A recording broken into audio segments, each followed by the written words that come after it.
So while the paint is drying, we're going to build the other special needs communication device.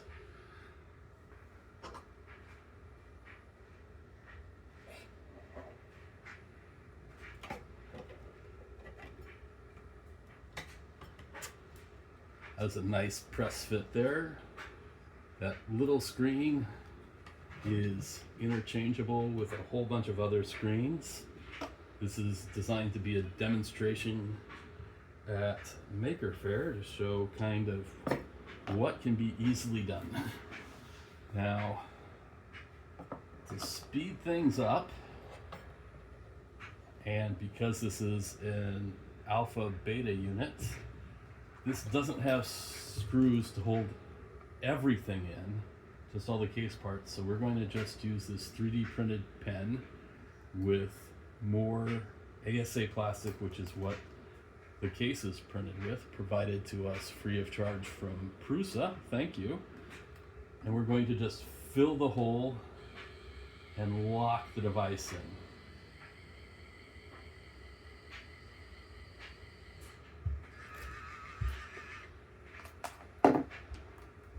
And while that cools, we get the next part. Has to be soldered at the right height, so I put the header in place. The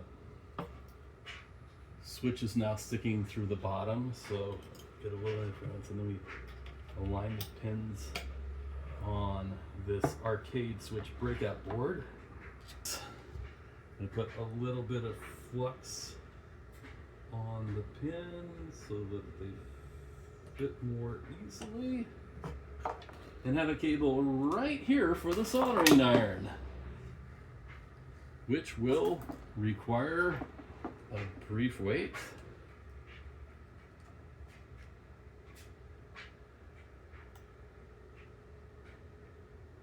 Usually I do this work in my office where I have a full soldering setup with all of the nice equipment, but I don't have all of the filming equipment.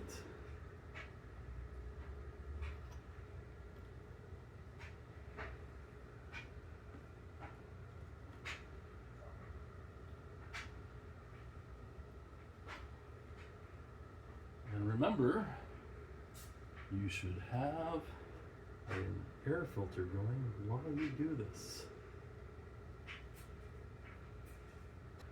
All of the PCB boards were made by JLC PCB, was provided free of charge. So thank you to our sponsors, JLC PCB and Prusa. You will notice that this board has wires.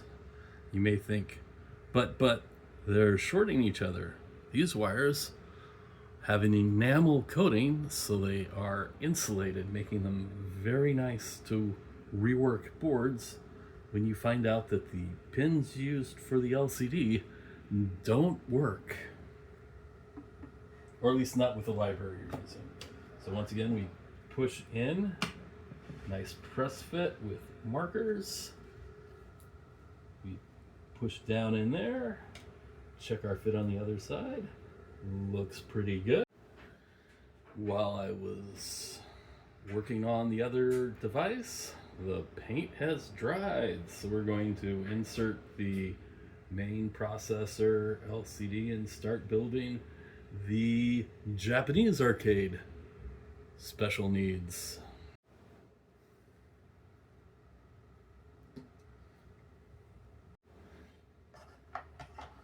Well, apparently I didn't record all of that, but it was kind of the same as the other one. After getting everything locked in place, I removed the peel, and now we're going to do the next step, which is inserting the Japanese style arcade buttons. So we're going to lock it in place.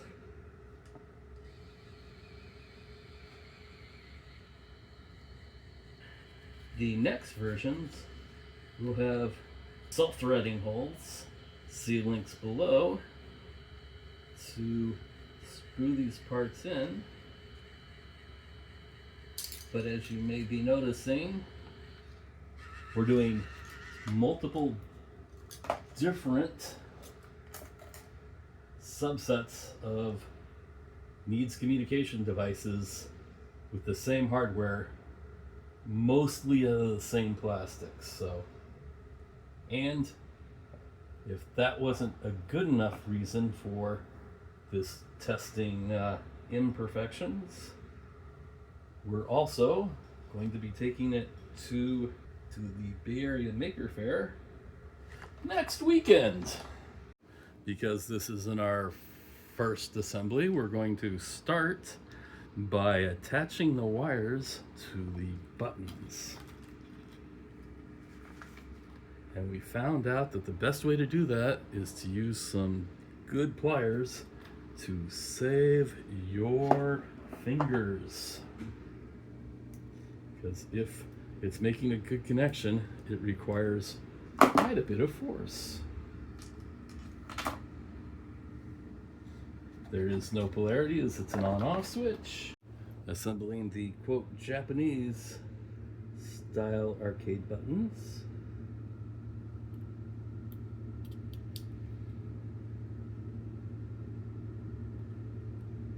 They seem to be going on more easily than the quote American style.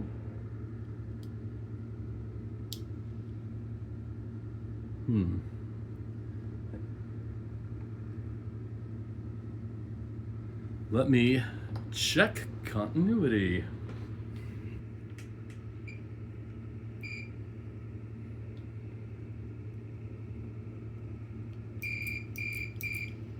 Okay, well, for the Japanese version, apparently we do not need pliers.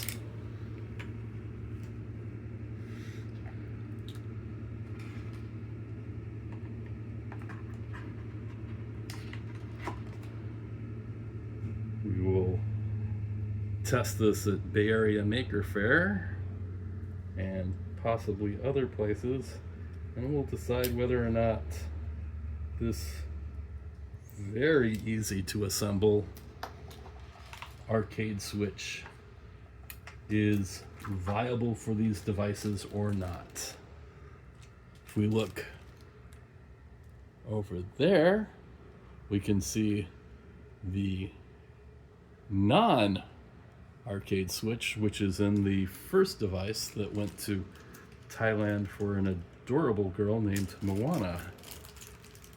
Right now, we are looking at all of the different possibilities to try and have options for whatever needs are unmet. Now for the fun part. Putting the switches in.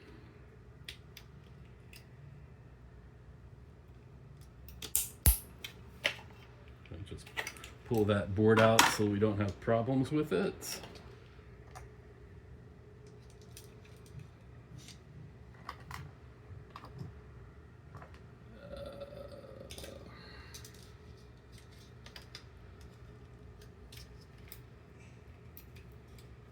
So satisfying.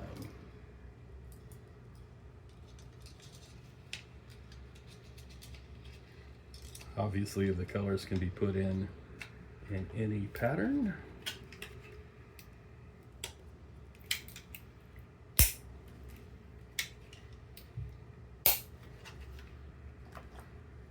And if it's all assembled and you realize that you've put the buttons to the wrong device,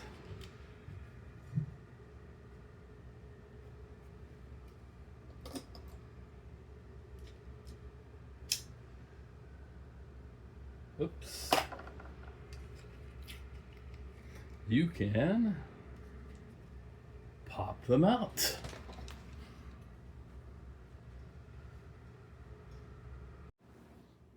edit out the part where the plastic cracked. For whatever reason, because I said so, it felt like now was the right time to put the speaker in. Two different speaker.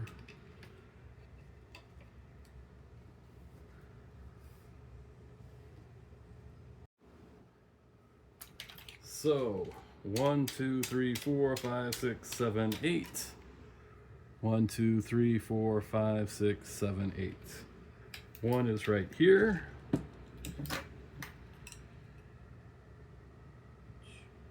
Wants to be plugged into channel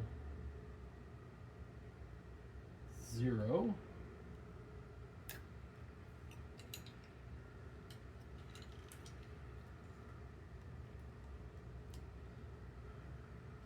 And now we're just, they seem like they're upside down because these circuit boards are continuously changing the orientation and mirror imaging themselves. It's easy to reconfigure all of the buttons in the software, but nicer not to have to do it. So I won't say we're taking our time here because we're rushing to get this video done and this board put together. We will make it so the next version of all of this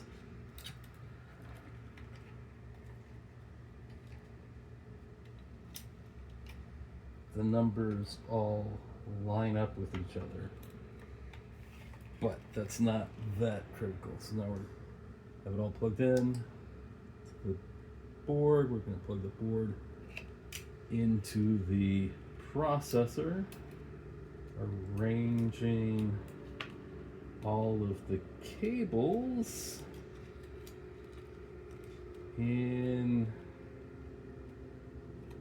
let's face it, that doesn't look that nice right now, but after I lock in the plastics, I will zip tie everything up like I should, and we will have something that looks okay. Note, it's much easier if you use the tabletop to push the pins in.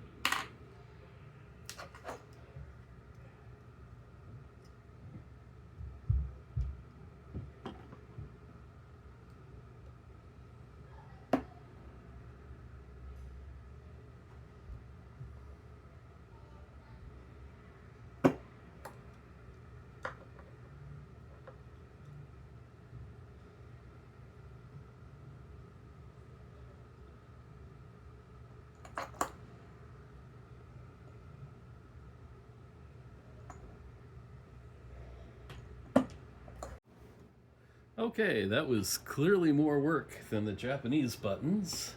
And you may ask yourself, given that, why would we use these switches? And we're not even done with the more work.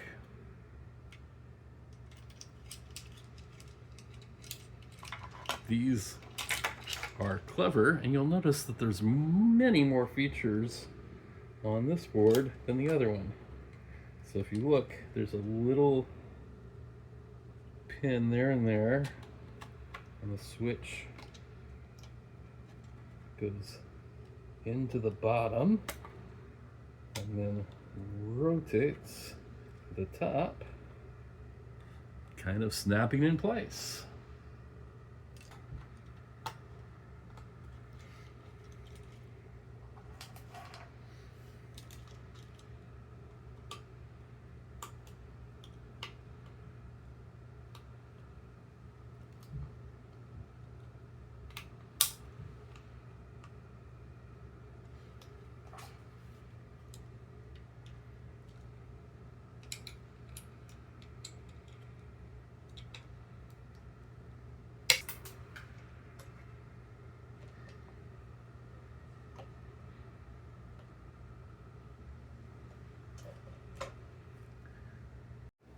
Okay, now we're going to put the buttons on. Normally they would not hit the stickers until after it was all programmed. We'll see how well I remember where everything goes.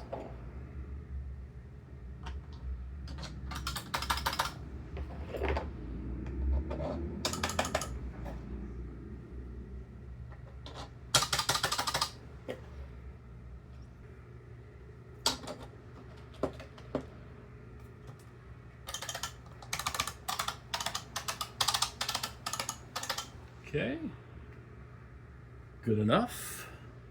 I will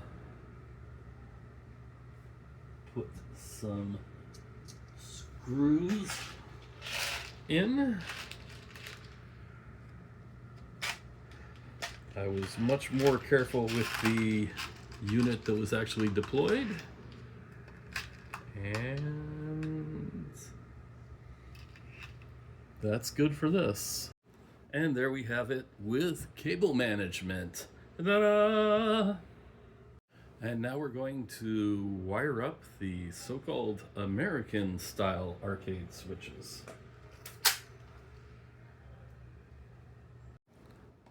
Okay, so here we're showing that we can change out the screens. This is a version of the F-bomb board that we distributed last weekend to a gentleman who had had a stroke. It's a basic needs board. I am thirsty. I am hungry. I want more words, please. I need the bathroom. Please and thank you. Now for what my youngest daughter considers the best part. It's time to apply the stickers.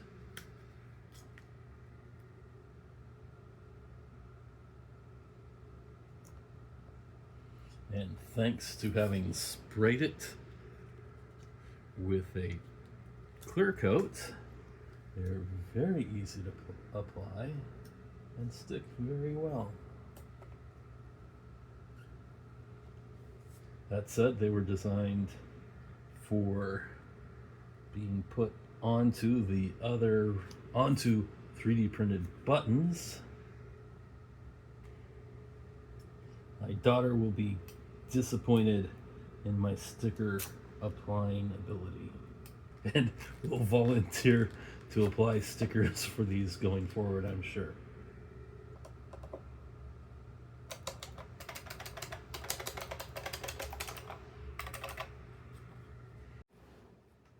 Two different speaker holes for two different kinds of speakers. These are self-tapping holes, courtesy of C-Link below. So handy for stuff like this.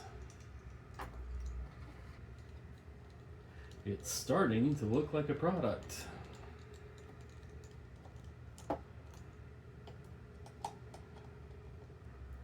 There's two pins right there for the external speaker to connect to.